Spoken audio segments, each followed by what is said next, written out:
What is up, my dashing dudes? I am the Hans TV, and I hope that y'all are ready to see some bombs dropped like the ones on Nagasaki and Hiroshima, because we're diving back into r/nuclear revenge.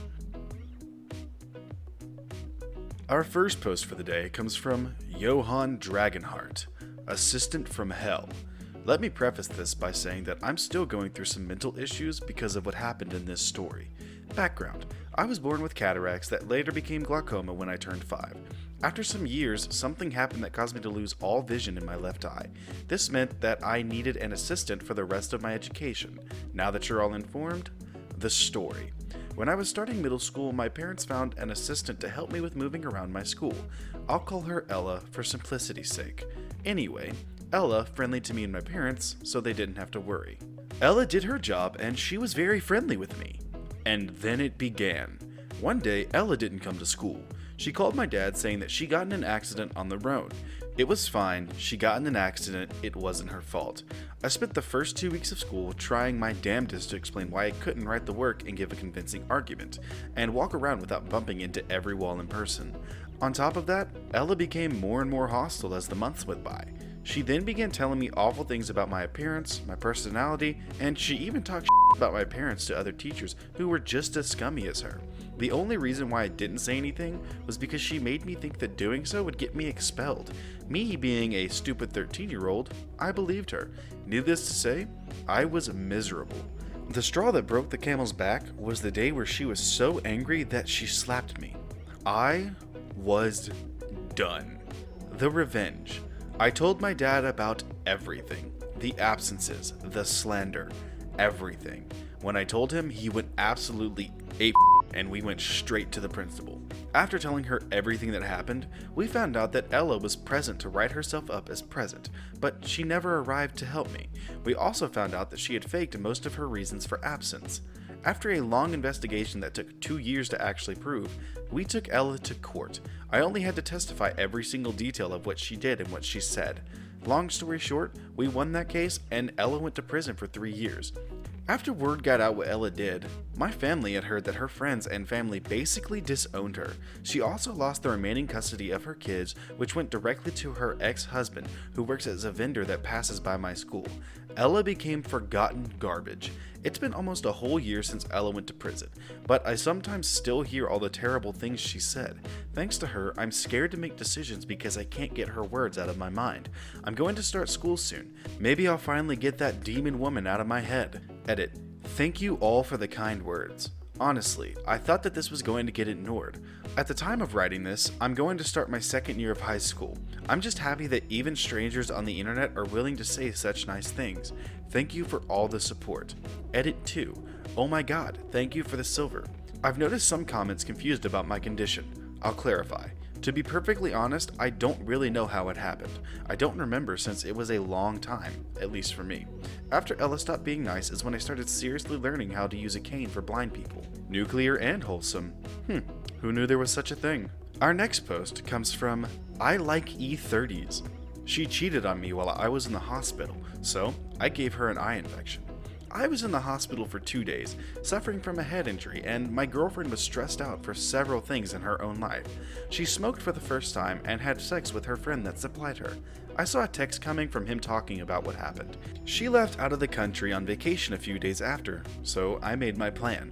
While she was away from home, I walked into her house and went to her bedroom. I emptied her contact lenses solution and replaced it with her tap water. The water has microbes in it that cause eye infections. Fast forward a few weeks later, I was talking to a mutual friend and I learned that her vision is severely impaired and she had to spend thousands of dollars to make her vision less impaired. Edit. Thanks for all the comments and feedback. I learned after that the water is harmful.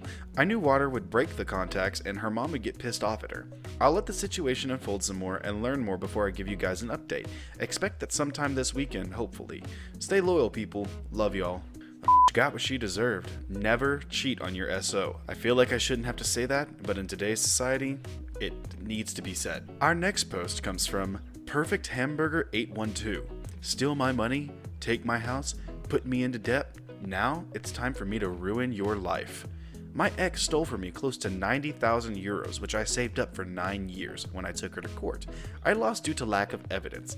At the moment, I felt destroyed and lost it all. She even sued me for emotional damages and I had to pay 55,000 euros. So, I was forced to sell my house and take a big loan from the bank. I stayed at a friend's and he helped me find some good lawyers. And we just found an amazing one. In one day, he helped me so much, and even helped me get the info of who took my money from my bank account. Something was wrong. 29th of June, a transaction happened in my name. I never made it. I was not in the country at that time. Well, would you look at that? I was ready to get back into court when I found out that she had bought my house. Well, I have a safe that I never told her about hidden in the bathroom behind the cabinet. Well, she ruined my life. Why not ruin her even more? So, I had an accomplice that helped me buy some drugs, worth about 400 euros, and used a friend to hide it there. The safe has a 4-digit code, that being 0000. Never got to change it to something else. And before taking her to court again, I had that same friend who hid the drugs turn her in. It took about a week for the cops to receive a mandate to search the house. They found nothing in the first 2 hours, and they wouldn't if my friend forgot to leave the safe cover open. That 400 euro worth of drugs are equal to a 5,000 euro fine and 12 years of prison. Well, I'm not done yet. Court time again. I had my lawyer get the footage from when the money from the bank was transferred, and also I had a document showing that I was not in the country at that time. We also found out the account to which the money was sent to. The name was that of my ex. Well, look how the tables have just turned. My lawyer also demanded payment for emotional damage, all the money that was stolen, the house, and also money equivalent to 2 times the debt I had in the bank, which is equal to about 140,000 euros. The look on her face when everything came down crashing on her was totally worth it, and on top of the 12 years from drug possession, she received an additional 25 years for theft and false testimony. Enjoy it, bitch. I think we have our first candidate from today for r/supernova revenge. Like, this goes well beyond the bounds of nuclear revenge. Our next post comes from Cowboy Corruption. You were never my dad.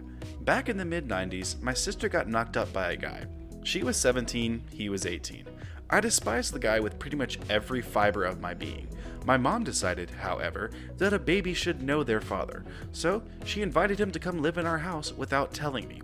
Took me a week to calm down enough so that when I eventually came back, I didn't punch him when I walked in the door.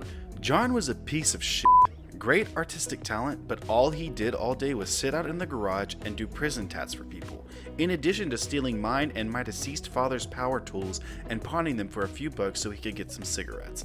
I worked a full-time job and went to school, so I would be gone 12 to 14 hours a day, but it felt like I was pulling into the driveway of a frat house, with a dozen or so people drinking and partying in the garage until I had to leave in the morning. I slowly curtailed that by being a giant pain in the ass to all the guests by having their cars towed or their wheels inexplicably slashed.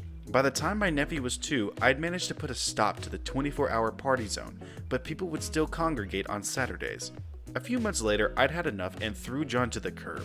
My sister's friends all came forward to tell her about how he'd hit on all of them and probably slept with half of them, plus some other skanks he'd met, all the while professing his devotion to my sister and their child. After I'd thrown him out, John disappeared for 8 years. No idea where, and I really didn't care. Then came a court summons for a custody hearing. John was suing for custody. However, in the 8 years since he disappeared, my sister had met a guy and they'd gotten married. My nephew was formally adopted by his stepdad and changed his legal name. The first hearing was dismissed because the allegations made as the basis for the custody hearing were investigated by CPS and decided as having no substance in fact. Nephew wasn't beaten, abused, or neglected. House wasn't a disaster and in danger of falling apart, nor was it a health threat. Every few months, John would file another custody hearing request until it finally got a date. John made a number of allegations, all of which were disproven by documentation and fact. Finally, the judge decided he'd had enough and called my 10-year-old nephew up and asked him who he wanted to live with. I don't know him. He walked out of my life when I was 2. He's not my dad. Stepdad is my dad. And he, John, will never be my dad. And I don't ever want to see him again. The judge ruled against John and dismissed his custody request with prejudice. When I looked at John, he was sobbing in his chair as his mother comforted him. I sneered at him and flipped him off as I walked out of the courtroom. As to why John was missing for 8 years, apparently he'd been committed to a mental facility in Tennessee, and when he got out years later, he went on SSI disability and then plotted various ways to hurt me, my sister, and my mom once he got out. He called CPS on us, made a number of anonymous complaints about drugs and guns, and even called the fire department a time or two. The custody hearing was meant to be the culminating event, but fortunately, John was an idiot and we had enough money to hire a good attorney. A few years later, John tried to mend some fences with my nephew and invited him to come down to where he lived to meet his relatives, including a half-brother my nephew didn't even know he had. My nephew also has a half-sister, but her mother deliberately excluded John from the birth certificate. This, in addition to the half-brother and sister he has from his mom and adoptive father. Needless to say, my nephew was not terribly impressed by his relatives. Now, my nephew and brother-in-law are some serious rednecks, and they both love guns, hunting, and camping out, and generally living the redneck lifestyle. But apparently, John and his family took it to some serious extremes. There's a photo I saw one time on the internet with some guy sitting on a toilet on his front porch, and I imagine John and his extended family live something like that, only seriously and not done as an internet joke.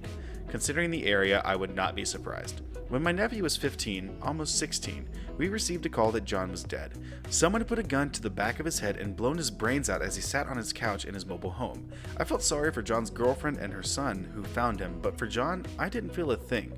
A journalist tracked my nephew down a few months later and filled us in on some details. Apparently, John had been killed as the result of a murder-for-hire plot.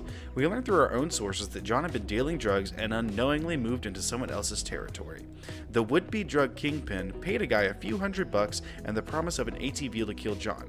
Typical redneck retribution, I guess. The journalist asked my nephew for a quote. "Sure, I wish I could meet the man who killed him." "Why is that?" the journalist asked. "So I could shake his hand. John was never my dad, and I won't miss him." Well, alright, my dashing dudes, that is going to do it for today's episode of r/NuclearRevenge. I hope you liked the video, and I hope that you liked the stories. If you like the stories, they're going to be in the description below so you can check them out for yourself. And if you like the video, go ahead and slap that subscribe and like button and drop a comment down below with what you'd like to see me read next. A big thank you to everyone who has subscribed in the past few weeks. Again, it honors and humbles me that you guys subscribe to me and actually supporting what I'm doing. But with that being said, I will see you in the next video.